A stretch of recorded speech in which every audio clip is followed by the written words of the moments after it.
એટલે જોન્ટીભાઈ કઈ જાવ છો યાર? અરે યાર જવા દે ને યાર, આજે તારી ભાભી જોડે સવારમાં કકરાટ થઈ ગયો યાર. કેમ, શું થયું? અલા યાર લાઇટ બિલ એટલું બધું આવે છે ને આ વધારે લોહી પીવે. મને કે લાઇટ બિલનું કશું કરતા નહીં, એટલે આજે આ સોલર નખાઈ જ દઉં છું, એટલે લાઇટ બિલના કડાપા જ જાય આપણા. આવી જા. ये बड़ी अच्छी बात कही आप. કેમ છો સર? બસ એકદમ મજામાં. સર મારે ઘર માટે સોલર પેનલ નખાવી છે, એના વિશે હું તમને મળવા આવ્યો છું. અને તમારું જલાર્કનું સજેશન મારા એક મિત્ર હાર્દિકભાઈએ આપ્યું છે. તો હવે મારે એ જાણવું છે કે જલાર્કમાં કયા પ્રકારની આ પેનલ્સ આપણે યુઝ કરીએ છીએ કે મને મળશે એમ? અમારી પાસે ટાટા, વારી અને અદાણીની બાયફેશિયલ પેનલ્સ અવેલેબલ છે.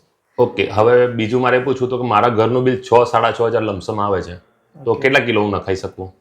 4 કે 4.5 કિલોવોટની સિસ્ટમ લગાવશો તો તમારું લાઇટ બિલ 0 થઈ જશે. 0 થઈ જશે. क्या बात कर रहे हैं बाबा? હવે બીજું એક સવાલ એ હતો કે મારે કદાચ બેંક લોન કે ફાઇનાન્સ લોન થઈ જાય?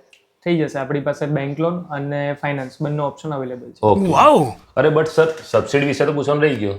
આપણને પીએમ સૂર્યઘર યોજના હેઠળ 78,000 રૂપિયા સબસિડી મળશે જ. મળશે જ. અચ્છા ચલો, મારે બરોડા ફેક્ટરી માટે સોલર પેનલનું જોઈતું હોય તો તમે ત્યાં સર્વિસ પ્રોવાઈડ કરો છો? હા, આપણે ઓલ ઓવર ગુજરાતમાં બધી જગ્યા પર સોલાર ઇન્સ્ટોલેશન્સ કરીએ. એટલે જોન્ટીભાઈ, તમે તો સોલારનો લાભ લઈ લીધો, હવે બીજા કોઈને સોલાર નખાવવું હોય તો?